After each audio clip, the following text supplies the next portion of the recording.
Welcome into NFL Kickoff Live. It's the best hour of football talk every single Friday. We'll go around the NFL, talk about every team and every game, and we'll get local insight you can't get anywhere else but right here at Locked On. I'm your host, Tanitra Batiste. Alongside me are Kyle Krabs and Jarvis Davis. Now, guys, the cray-cray, also known as Week 18 of the NFL season, is upon us.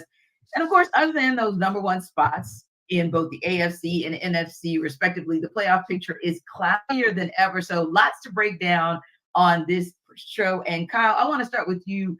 Let's talk about the crazy AFC playoff picture. And like I said, obviously at the top, Baltimore Ravens, good to go. But everything else from that number 2 on down, murky at best. Yeah, the only other thing we know is that the Cleveland Browns are going to be the 5. It's who wins the South, who wins the East, what the other 2 wild card spots look like. And you at least have one game where 2 of these teams are playing each other on Saturday, the late game on Saturday. Houston and Indianapolis playing one another with effectively a playoff play-in game is at stake in that game. The earlier game on Saturday will be of particular interest to Western New York. The Pittsburgh Steelers playing the Ravens with a bunch of their starters sitting with the number 1 seed clinched for them. But Buffalo would clinch a playoff spot with a Pittsburgh loss. They could also clinch on Saturday with a Houston-Indy tie. They could clinch with a Jacksonville tie. And then, of course, they play their own game on Sunday Night Football against Miami, where they could go from being the 2 seed with a win, or Miami wins and they're the 2 seed. Mm-hmm. Or if they lose that game, depending on what happens in these other games, they could be the 6, they could be the 7, or they could be out entirely. So, like, the big flux team is Buffalo with where they are sitting going into Week 18. And you know that good old NFL, they managed to flex that game and put it as the last one on the schedule. So you'll have all the drama building up and kind of get an idea where Buffalo stands. And they will know for sure whether they're going to be playing for seeding or if they are playing for their playoff lives when the other games wrap in the build-up throughout the rest of the weekend.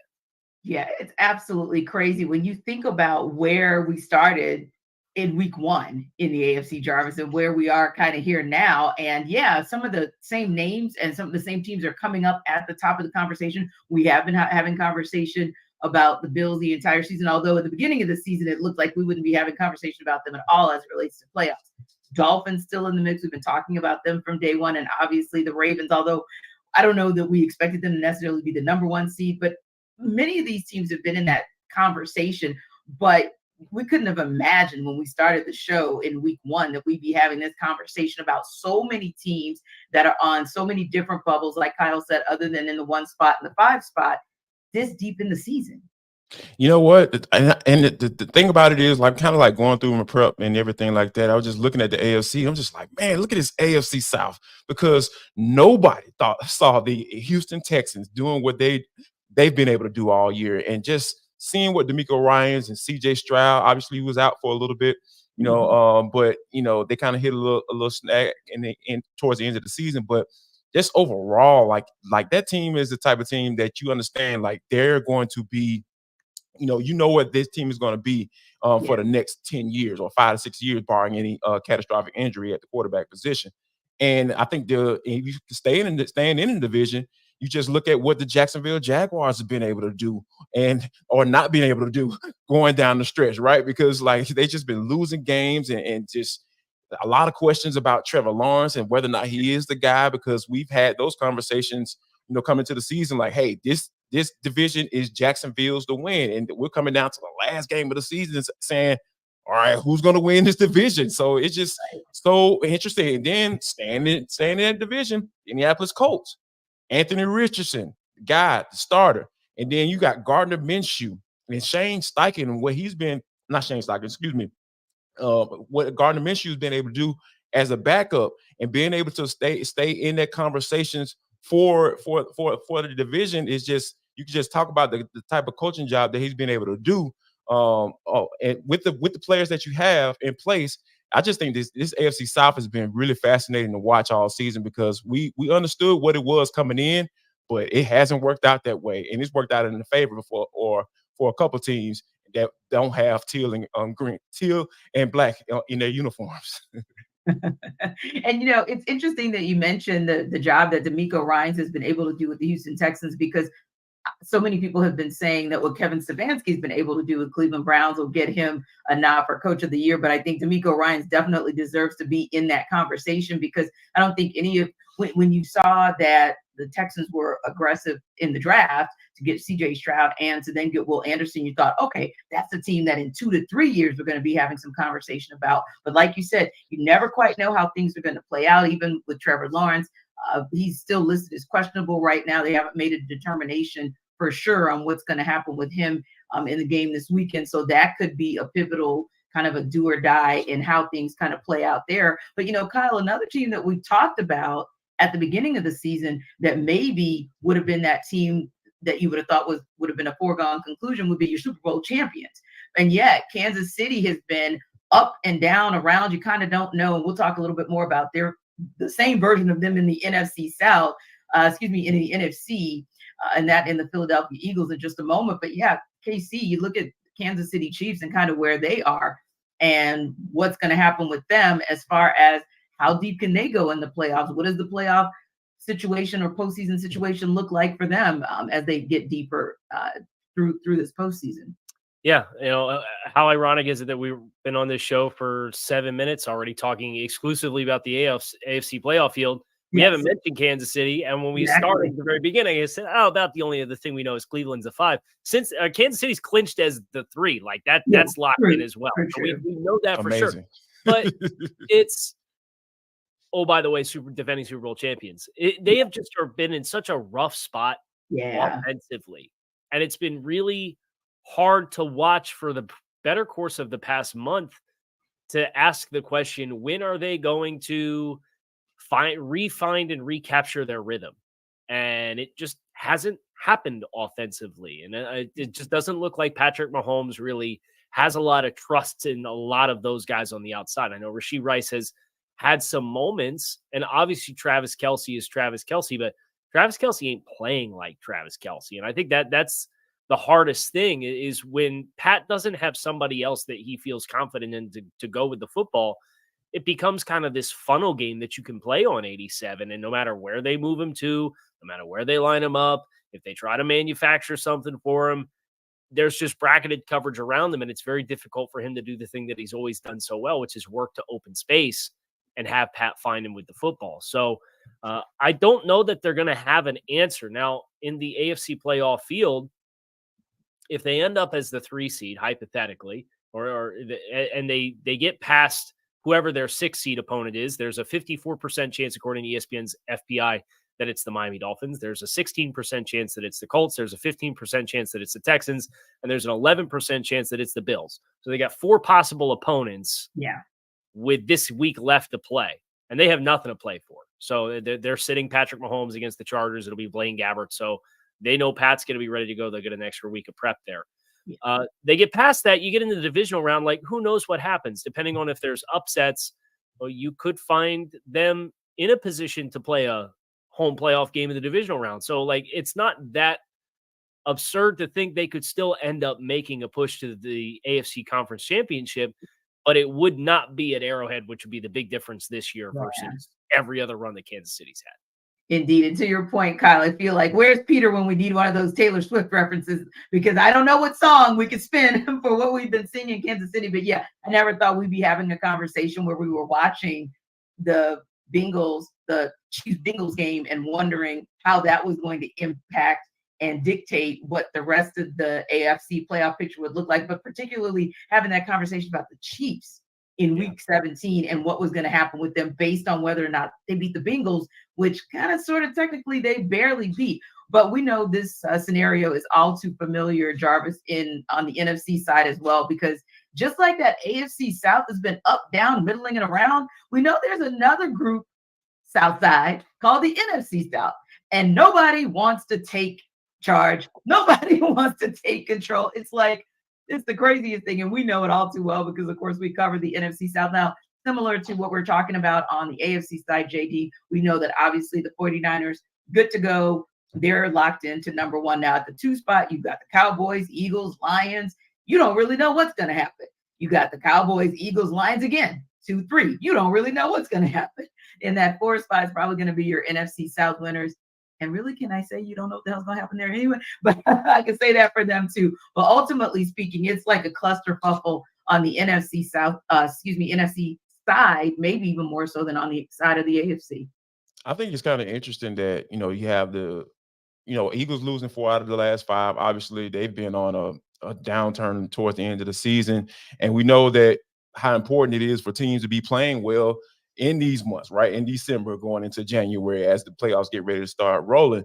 And obviously, the Eagles haven't been able to do that. So the Cowboys are in a space now where they can win a division, which nobody thought they would be able to do because they just been very average to below average on the road, and they've been great at home. And I find it fitting that they have to go out on the road and get a win against the Washington Commanders in order to clinch the division. So, and then the Philadelphia Eagles are at the Giants as well. So both teams are on the road. So, hey, they're going to have to take that thing on the road if they want to do what they need to do. Obviously, the Cowboys clinch the NFC East if they get the win. If the Cowboys lose and the Eagles win, obviously the Eagles will get the division. So that's a movement that could possibly be there. And I think that the Cowboys are going to be able to pull it off. So when you look at the way Dak Prescott has been playing, that's the reason why you feel like this team is maybe a little bit different than what we've seen in years past. I know, you got the Cowgirls and all that stuff and losing big games. And I think that's something that obviously you take into place because that's the precedent that they've set. But I think going into the playoffs this year in 2023, I feel this team is a little different. I feel like it's something there, especially when they're at home. And then being able to get that first playoff game at home at Cowboys Stadium where they haven't lost this year. They almost did. But I think it's going to be very interesting to see how that plays out. But as far as NFC South go, T, you know how I feel about this. This is the questions coming in as far as the quarterback position. That was the big conversation that everyone was having that covered any team in the NFC South. And it played out exactly to how we probably thought it was going to be because anybody had the opportunity to win this division because there was no set quarterback. Obviously, Carolina drafting Bryce Young, and that's looking like it might be the wrong decision. More than likely, they probably should just stay where they were, But I think that with the Falcons going on the road against the Saints, they have to get a win, and the Tampa Bay Buccaneers have to lose to the Carolina Panthers, who've only won 2 games. And it's ironically, they've beaten the Texans and the Falcons, those 2 wins. So I think that more than likely, this is going to be Tampa Bay's division because you just got to look at it from the standpoint of, all right, they're going to get this win. They're more than likely going to get into the playoffs because Baker Mayfield's been playing pretty solid down the stretch here. So it's just really interesting that, how fascinating the AFC South is and the NFC South is the exact opposite. Right. And AFC for all of the right reasons in their South division and the NFC not so much. And like you said, it really kind of is predicated on the quarterback play because we know, of course, that, Bryce Young is Bryce Young. Panthers are who they are. Got good word out of Tampa, at least late this morning, that Baker Mayfield practiced. Looks like he's going to be a go come Sunday. And then you got Derek Carr, who's going to be a go for the Saints. Now it's a question about what's going to happen with the Falcons. Right now it's looking like it's going to be Taylor Heineke, but with Desmond Ridder waiting in the wings because that nagging ankle injury has really been it's been there for a couple of weeks now, really, honestly, since Taylor Heineke was inserted back into that starting position. But, another thing that I really like, Kyle, about what I'm seeing on that NFC side, when you talk about teams that are kind of exciting, intriguing, you kind of don't know what to do with them, but you're liking how they're trending in the backside of the season. That's the Los Angeles Rams. That might be the one team that nobody wants to face in these playoffs. Yeah, they got a lot of young upstart players, and that coaching staff has really taken this season, and they have gelled quite well, and they got the right guys healthy at the right time of year. And I look at the Green Bay Packers, too, as another team who is facing a win-and-in scenario to potentially get a 6 or the 7 seed here in the NFC side of things. And Jordan Love's thrown 1 pick in the last 7 games, and he is balling. He is throwing the ball all over the field. So those are 2 teams as wild cards where you think about, okay, somebody's going to draw the Detroit Lions. Somebody's going to draw the NFC East winner. If Philadelphia, if Dallas drops the ball and Philly ends up as the 2, are they playing at a level that inspires you with confidence that they are impervious to losing a game to either Green Bay or LA? No. I think there's a lot of intrigue for some of these wild card potential matchups because, as you said, T, the Rams and Packers are two teams that are playing really good football right now, and the Rams are locked in. It's just a matter of what their seeding is, and for Green Bay, you take care of business against the Bears, who you've had so much success against lately. You're going to be having your postseason ticket punched as well. Yeah, very intriguing. Yeah, you're absolutely right. I was watching Green Bay last week. Hadn't watched them play a game in a couple weeks, and I'm just impressed at how good they're looking and how they've progressed throughout the season from the last time I was able to watch them take the field. So yeah, some interesting stuff going on both sides in the playoff picture. And listen, it's almost time for us to talk about one that we have been waiting and kind of salivating for this entire week. Of course, that's the Buffalo Bills and the Miami Dolphins. And we're going to get into it on the other side. But before we do, let's tap into what Jarvis has to say about LinkedIn.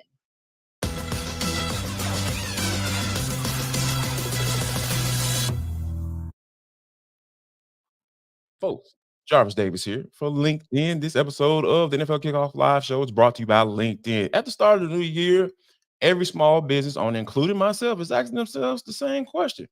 What's the one move I can make that'll take my business to the next level? How can I make some more money? Well, LinkedIn Jobs, we've got you covered, right? Because they know exactly what leads to success, and it depends on the team that you surround yourself with. And that's why LinkedIn Jobs has created the tools to help you find the right professionals for your team faster and for free. Guys, let me tell you something. LinkedIn isn't just another job board. LinkedIn has a vast network of more than 1 billion professionals. Yes, billion with a B, which makes it the best place to hire.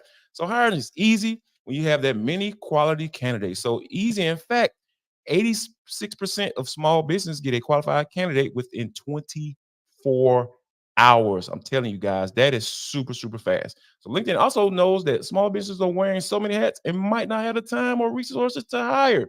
I'm telling you guys, this LinkedIn needs to go right where you need to go right now. So post your job for free at linkedin.com/lockedonnfl. That's linkedin.com/lockedonnfl to post your job for free. Terms and conditions apply.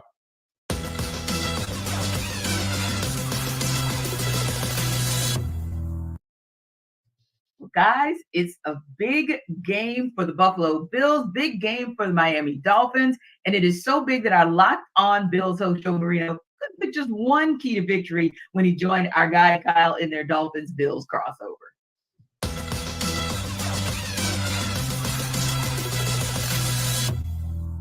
What's the number one key to victory in your mind for Buffalo?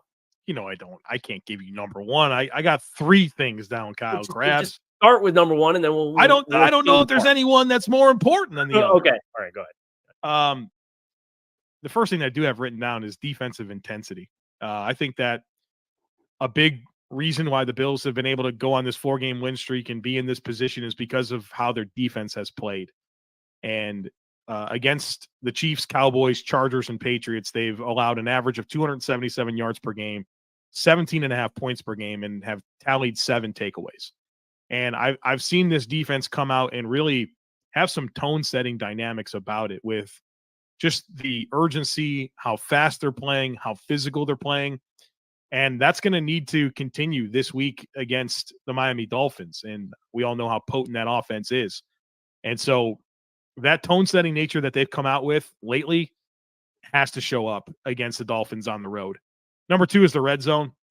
When you're on offense, touchdowns, not field goals. When you're on defense, field goals, not touchdowns. And these are two pretty fascinating teams when it comes to the red zone. Both are terrific on offense. The Bills, number 2 in red zone touchdown percentage. Dolphins, number 3 in red zone touchdown percentage on offense. Defensively, neither team's been very good. The Bills, 20th in red zone defense. The Dolphins are 30th in red zone defense. And so who can make those trips to the red zone end in 3 versus ending in 6? I think that's going to be a deciding factor is success in the red zone for both teams. And then turnovers. Turnovers are pretty much the story of almost every NFL game, whether you can take care of the football, whether you can take away the football. I mean, the Bills, they're +3 in takeaways against New England last week, 4 total takeaways. Obviously the Dolphins had a lopsided situation there when it comes to turnovers and giveaways. And so I think that's going to be a storyline. Who can protect the football, but also be aggressive and make plays, and who can take it away. I think that's also going to be a big part of any game, and of course, a high stakes game like this.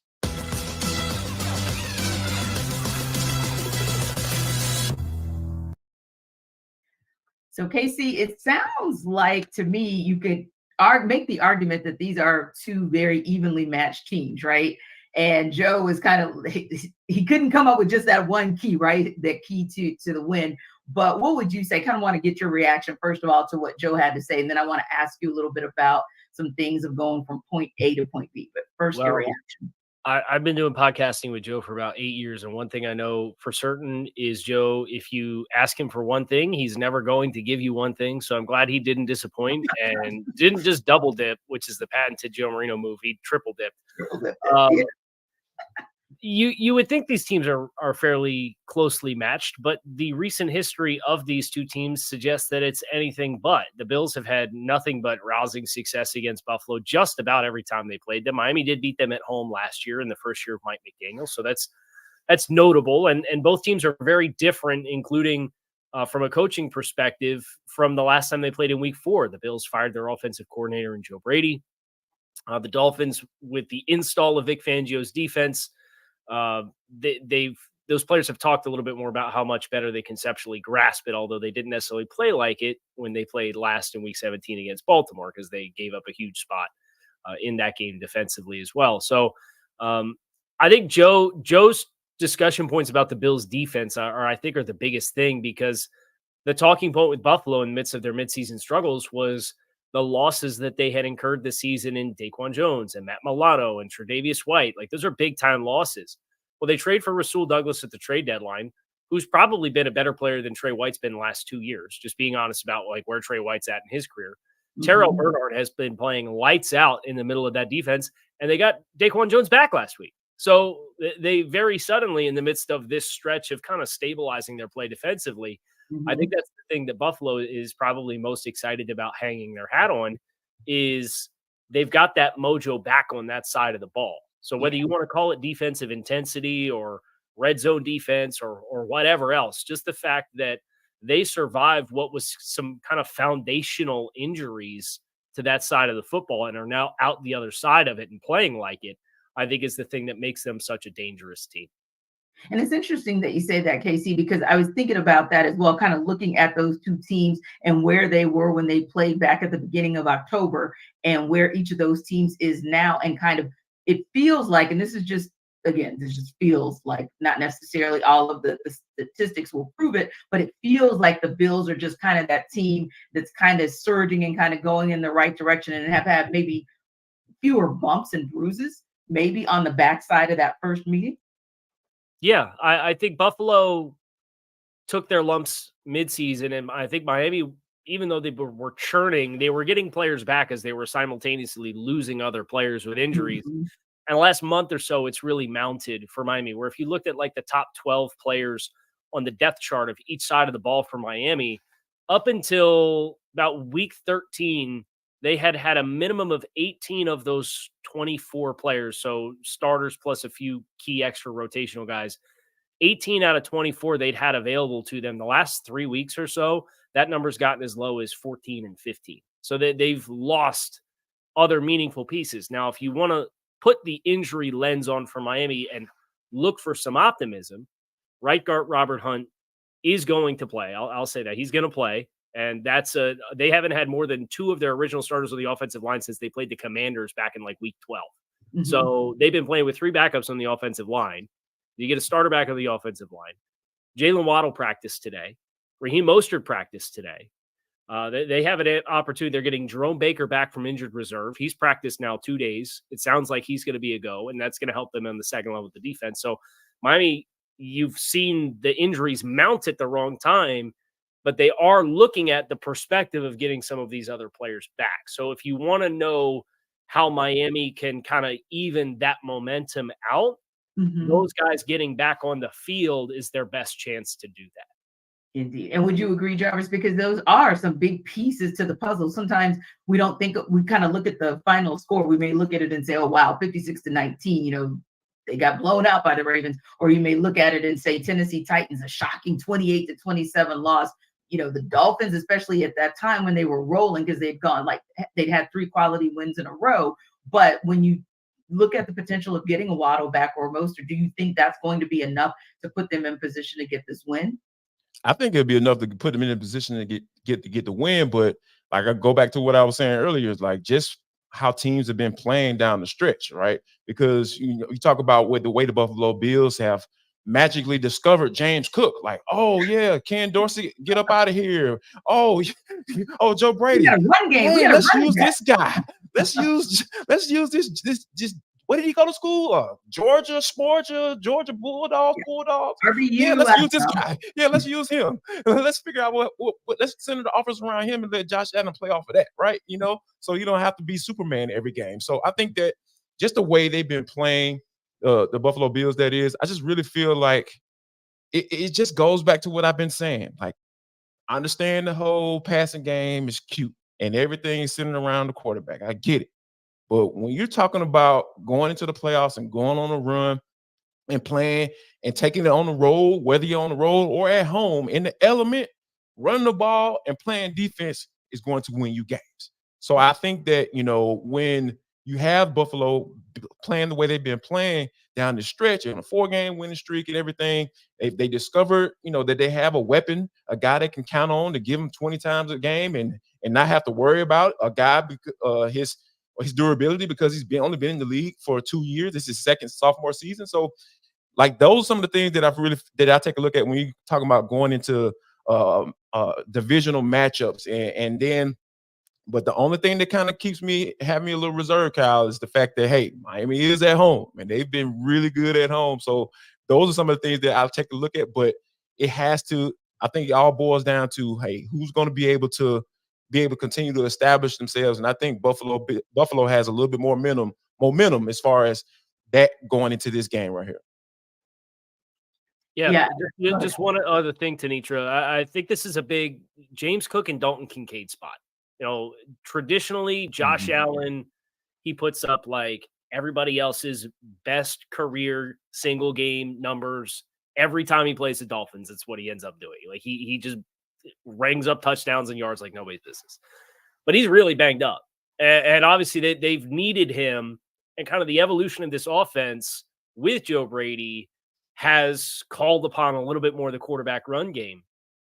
He has a stinger in his left shoulder.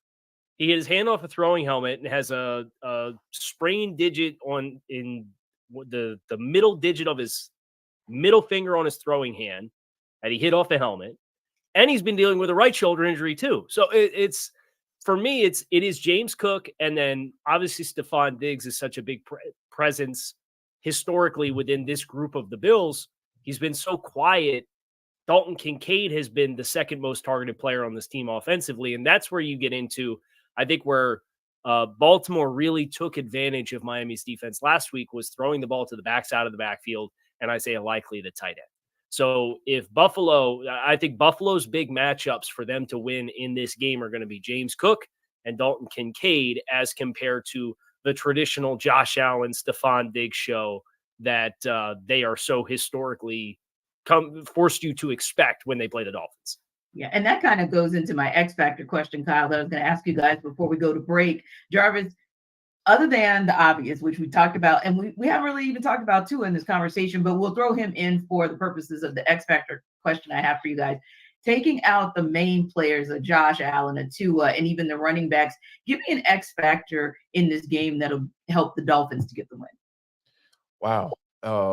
This is going to be something that, I feel like if Jalen Waddle can be able to come back and be that guy, or Tyreek Hill, I think this wide receiver group, if those guys can be the game-breaking players that they are, especially on the field at the same time, they can cause any trouble with any secondary in the National Football League. So I think if Tyreek Hill, it's kind of hard for them to not get the ball without Tua, playing his best game. But I think the combination of those two guys being on the field at the same time, being able to deploy those guys like that, I really feel like they can be X factors to be able to definitely get a win, especially when being at home. And for you, KC, outside of the usual suspects, who's that X factor, or what is that X factor for the Bills to walk away with the win? I think Dalton Kincaid and Dawson Knox are two players. I know I mentioned Dalton Kincaid already, but the tight end room in general, whether Buffalo wants to get success on the ground, their matchup against the edges of the Dolphins defense, which is now without Bradley Chubb and Andrew Van Ginkel, is a big challenge for Miami. And Emmanuel Ogbah is going to step into that role. He was a healthy and active last week, but he got a big contract. And, the past couple of seasons prior to 2022, he had 9 sacks apiece for the Dolphins defense, and he's got 5.5 this year. So his presence on the edge in the run game, Buffalo likes to run a lot of power, where they'll get the offensive tackle pulling off the backside and kind of flip the formational strength on you. And that puts some pressure on the tight ends to kind of get seals or to get up on the second level and block linebackers. I think their ability to execute that will really dictate Buffalo's success on the run game, because I do think even though Miami's banged up defensively, Buffalo can't come into this game and throw the ball all over the field, no matter how much they maybe would want to kind of get that rhythm going in the passing game. They have to continue the formula that they've had the past month, which is running the ball. And now, as we prepare you for the NFL week with Sell Me Why, here's Jarvis back to sell you on BetterHelp.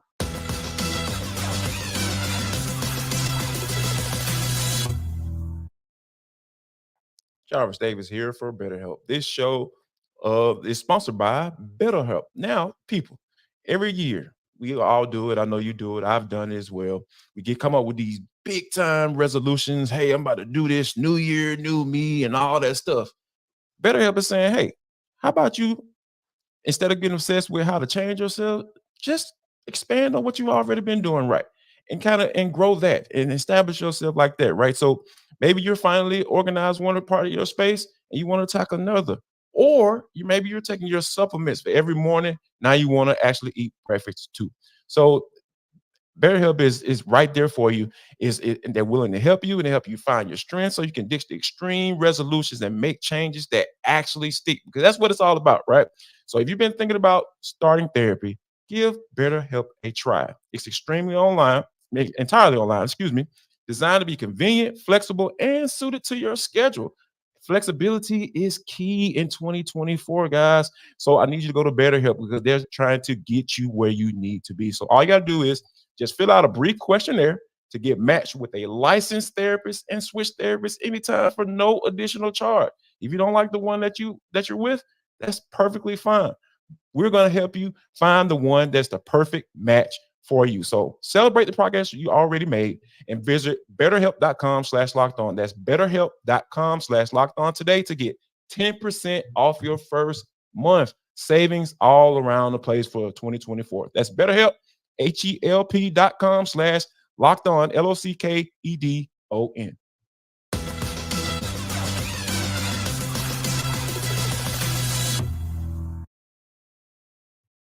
Guys, the Pittsburgh Steelers open week 18 as 3-point favorites over the Baltimore Ravens, who, as we talked about earlier, are expected to rest most of their starters. Here's Chris Carter of Locked On Steelers to sell you why the Steelers can then be able to cover the spread. I'm Chris Carter of the Locked On Steelers podcast. The Pittsburgh Steelers face the Baltimore Ravens in Baltimore for a rematch and are 3-point favorites on the road. That may not make sense unless you know that the Ravens are going to be resting a lot of starters. Lamar Jackson already announced this benched. I expect Roquan Smith, Patrick Queen, Marlon Humphrey, Kyle Hampton, and Zay Flowers all to also not play in this game, as well as offensive linemen like Morgan Moses and Ronnie Stanley. That's a bunch of key players in a game that the Steelers are desperate to win, while the Ravens, they want to win. They want to beat the Steelers. They have the saying, you're not a Raven until you beat the Pittsburgh Steelers, so they'll be trying. But this Steelers team has gotten red hot. They're averaging over 30 points a game in their last 2 contests, and their defense should be getting back Minkah Fitzpatrick and Elandon Roberts, 2 key pieces in the middle of the defense. I think the Steelers, in desperation mode, find a way to gut this one out in Baltimore, 26-17, in a hard-fought battle that gives them playoff hopes for Sunday. Gives them playoffs hopes indeed. And the word coming out of Pittsburgh, at least within the last hour, is yes, Elandon Roberts and Minkah Fitzpatrick are both still listed as questionable, but with a lean more to Elandon playing versus maybe Minkah. But guys, this is still going to be an uphill battle because, I don't know if I want to go with what Chris said in terms of the Steelers being red hot on offense. That might be a little strong, but we do know that them cracking the code of 30 3 times is actually impressive, or at least last weekend, a crack in the code was impressive, and the weekend before. So I'll give them that, right? I'll give them that. But realistically, do you guys see a path? Because it's not just about what happens tomorrow. They're one of those teams, like several, that still have, the kind of what if, or the if this, then that situation going. But let's start first things first, Jarvis, with whether or not the Steelers can cover the spread. I think they can cover the spread because when you have guys like Lamar Jackson and Odell Beckham Jr., those the playmakers, the guy, the MVP favorite, going to the last week of the season, if those guys aren't playing, hey, of course they should. They better have an opportunity to cover this doggone spread because, one thing that, I know since Mason Rudolph has become the starter in these last couple of games, 2 full starts, this past season, I've just been intrigued, like, okay, this dude's been playing pretty solid, right? And he hasn't been losing in the game. So, and I think that, with the way he's been playing and the momentum that his offense has, being able to put up, 30 plus points. And then I love to see it because, hey, the Falcons haven't scored 30 points all season. So, when you're able to put those type of points on the board, you have the opposing starting quarterback, the MVP candidate, not on the field. Yeah, you better doggone cover the spread. Indeed. And Kyle, do you agree that they should, at a minimum, cover the spread, the Steelers? Yeah, why not? I'm not going to doubt Chris again. I've doubted Chris enough this season, and all the Steelers have done it for 30 points in back-to-back weeks, right? Absolutely. So right. I'm going to say yes. I do think Pittsburgh, and I think this is the big difference. They do have an experienced backup quarterback in Tyler Huntley, but Tyler hasn't played games in this system. They made the offensive coordinator change, and Huntley, he'd been the guy down the stretch for Baltimore the past few seasons as they've tried to make playoff runs because Lamar Jackson's got hurt.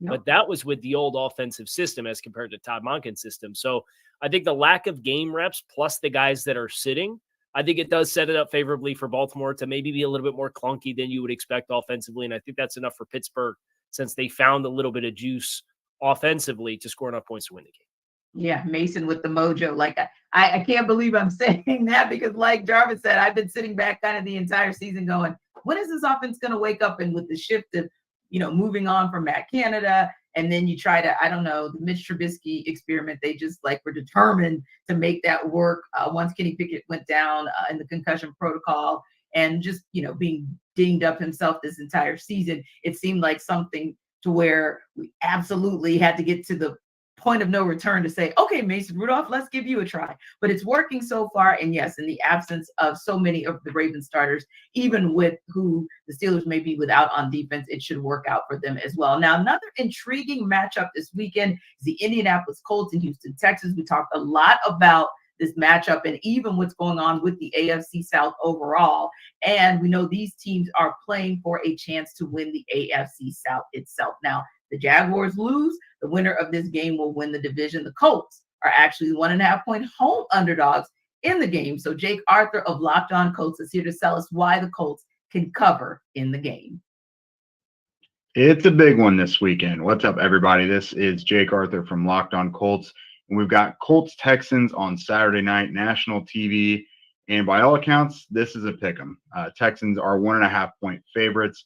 Everyone I've talked to expects this to be a very close game as well.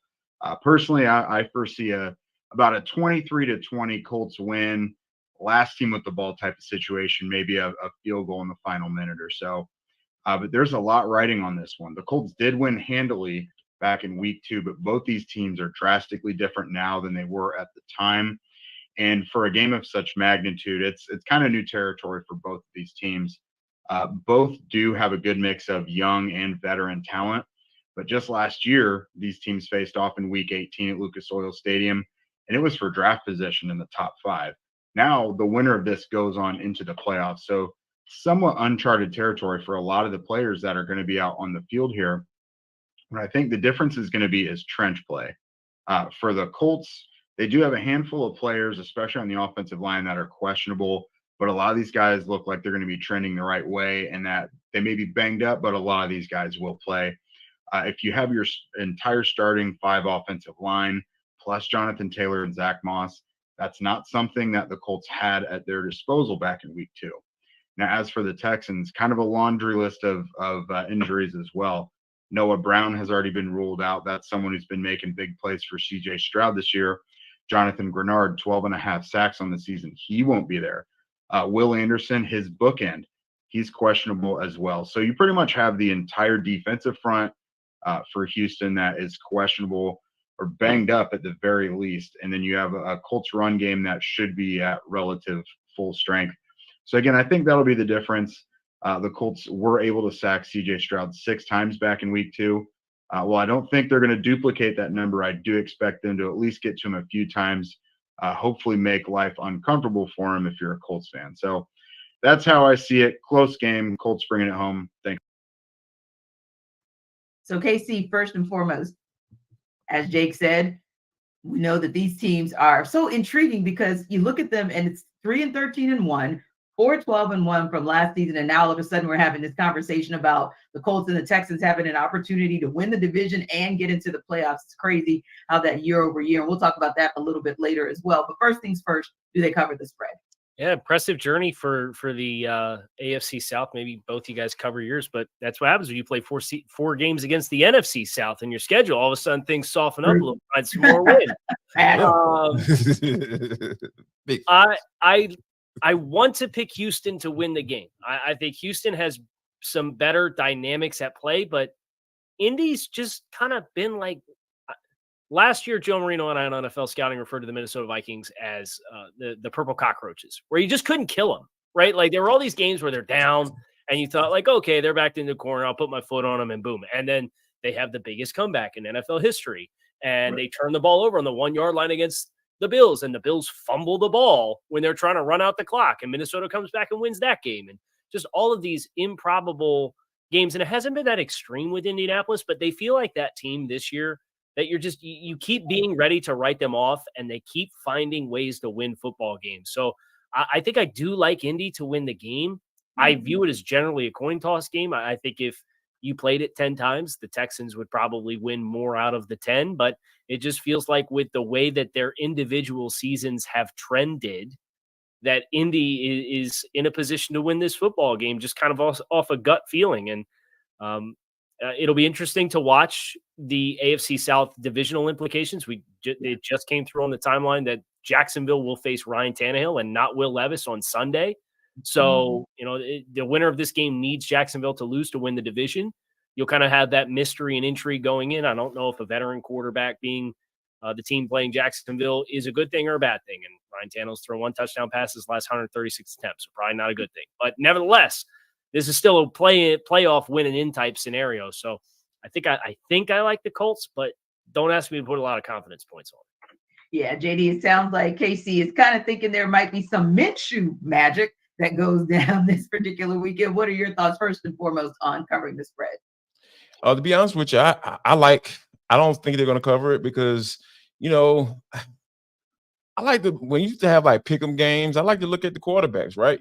Because that's the type. That's where I'll go. And as much as Gardner Minshew can take over a game, like you mentioned, the Minshew magic and all that stuff, I really look at the guy who has the brightest future in this league, and that has to be CJ Stroud. So because the way he's just handled himself and dealing with all the Q scores and all that stuff, at the beginning of the year. And I just think that this young man has done some really good things. And I think that him being paired off with D'Amico Ryans, like we mentioned earlier, he's head coach of the year candidate. He should be because nobody had any expectations for that team coming to the season.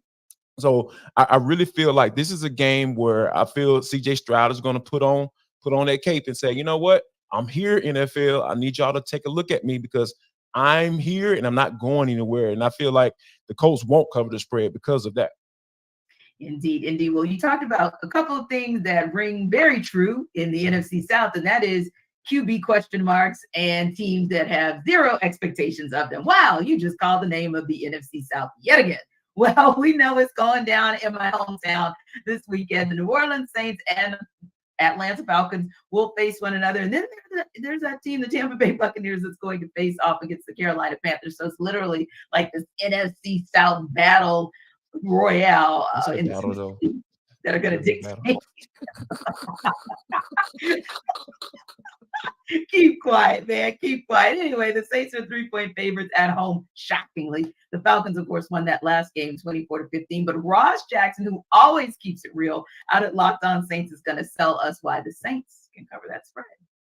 If the New Orleans Saints want to get a win against the Atlanta Falcons and cover the spread, it all comes down to the offensive side of the football. My name is Ross Jackson. I'm the host of the Locked On Saints podcast. And if the New Orleans Saints want to keep their playoff hopes alive and at least control what they can before they need to get some help from some not so great friends around the NFC, it's all going to come down to a fast start on the offensive side of the football as far as I'm concerned. If you look over the course of the past 5 games, the New Orleans Saints in their best wins, the games where they've looked their best up against the Carolina Panthers, the New York Giants, and of course the Tampa Bay Buccaneers last week, it all came with fast starts on offense. And that does 3 things for you if you're the New Orleans Saints. And just as a converse, we can look at the Los Angeles Rams loss on Thursday Night Football, a game where they didn't get a fast start. Things didn't work out great for them. But those 3 things that the fast start on the offensive side give you is that, first of all, it builds your momentum on offense. New Orleans Saints have been very inconsistent on the offensive side of the football here recently, but when they build a rhythm, they have what they need to be able to at least keep pace with their opponents and continue to compete. They're not a runaway team, but they're certainly a competitive team. The second thing, and this is big for the New Orleans Saints going into this matchup at home, is that it gets the home crowd involved. New Orleans Saints didn't get their first opening scoring drive all season when it came to touchdowns until last week's game against Tampa. They've yet to have one at home. Let's see if they can do it here in week 18 and get that hot and cold Superdome crowd in their corner. And finally, it gives the New Orleans Saints the opportunity to play to their defensive brand. Their defensive brand wants to attack quarterbacks. You ain't attacking a quarterback if they're able to run the ball all day long because you haven't created a deficit over on the offensive side. So while the offense can be the team's best offense, of course, it can be this team's best defense as well, forcing Atlanta Falcons quarterback Taylor Heineke into some obvious passing situations and therefore some opportunistic circumstances for that New Orleans Saints defense. It's interesting because my first thought was, wow, and I say this with all sincerity and seriousness, if everything is dictated in this game by a fast start, that's probably not going to bode well for the Falcons. The Falcons have just, and Jarvis, we've seen it over and over this season. The Falcons are just notorious for going into a game and kind of building up to the fourth quarter. And you're wondering, wow, where was that team in the first quarter? But before we go there, kind of keys to the game and where we see each of these teams kind of having the pathway to getting a win.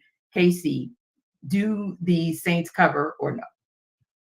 So I have developed a general rule of thumb for NFC South games, and it is look at it with logic and facts, and then whatever that dictates is going to happen, pick the opposite to happen. Yes, sir. And it's, Right. it's like clockwork. It's incredible. So the Saints should win the game.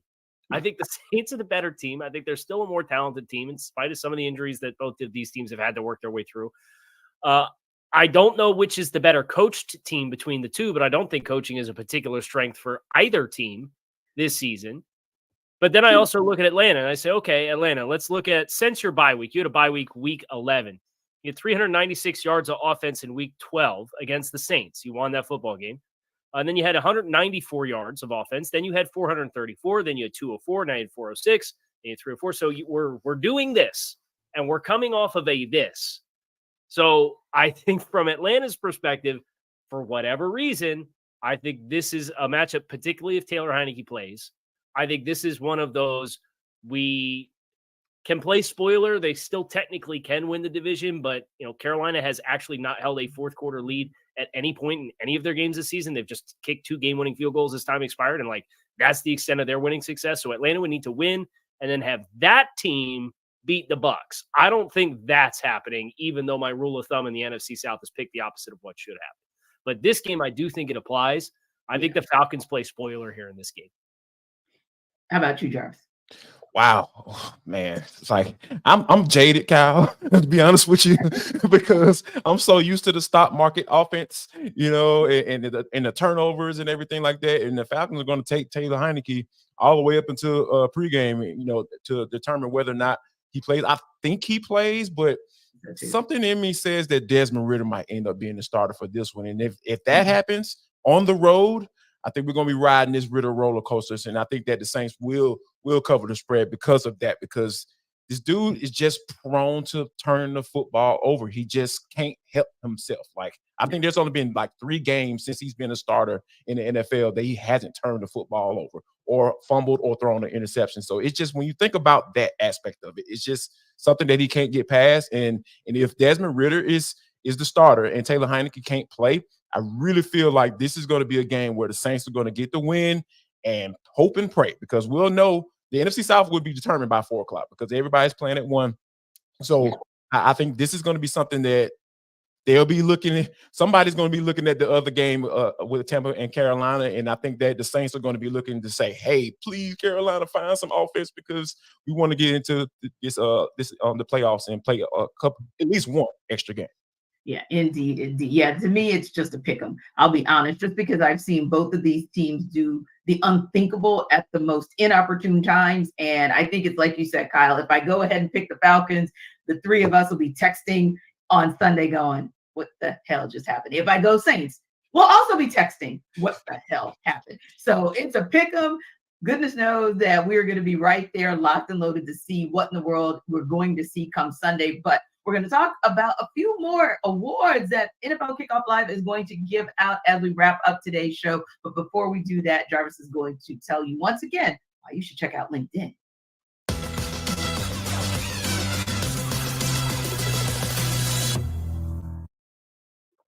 Jarvis Davis here for LinkedIn. Folks, this episode of the NFL Kickoff Live show is brought to you by LinkedIn. At the start of the new year, every small business owner is asking themselves the same question. What's the one move I can make that'll take my business to the next level? How can I get more money? I had a pretty decent year last year. What can I do to be able to have more revenue, to attack my bottom line in the positive? Well, LinkedIn Jobs has the answer for you. They know that success all depends on the team you surround yourself with, the people you hire, because people make the difference in whether or not you're going to be able to get to the level that you want to get to. That's why LinkedIn Jobs has created the tools to help you find the right professionals for your team faster and for free. And guys, LinkedIn isn't just another job board. They have a vast network of more than 1 billion professionals. Yes, billion with a B. Yes, which makes it the best place to hire. And it's easy when you have the best qualified candidates. So it's easy. In fact, that 86% of small businesses get a qualified candidate within 24 hours. So not only are you going to get your best candidate, you're going to get it in the time frame is which you're going to be able to maximize it to the degree. So what I want you to do, also, one little more nugget, also know that small businesses are wearing so many hats, and you might not even have the time, the resources to hire. So LinkedIn has made this process so smooth, so quick, so easy. So post your job for free for LinkedIn.com/LockedOnNFL. That's LinkedIn.com/LockedOnNFL to post your job for free. Terms and conditions apply.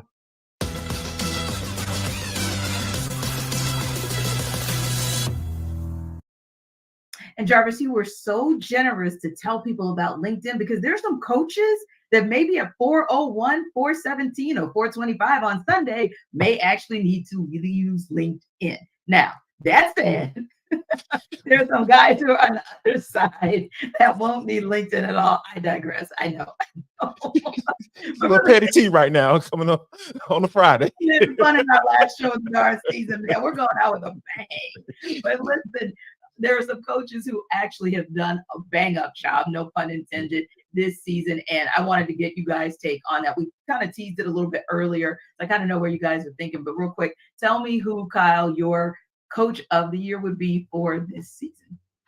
I think you have to look at what they went through all season long and pick Kevin Stefanski with the Cleveland Browns. They're starting their 5th starting quarterback of the season in week 18. And granted, they're 11-5 and they clinch, but they're also 11-5 with a quarterback going to Deshaun Watson and then rookie DTR and then PJ Walker. And then Joe Flacco comes in off the couch and throws for 300 for 4 straight games. It's incredible what the lack of continuity at that position, in addition to a bunch of other injuries that they have incurred at a bunch of other spots between Nick Chubb. I think they're on like their 4th and 5th offensive tackles this season. Yes. Their interior defensive line's taking some, like they are really banged up. And that defense with Jim Schwartz has been outstanding. He's been one of the best assistants in football this year as well.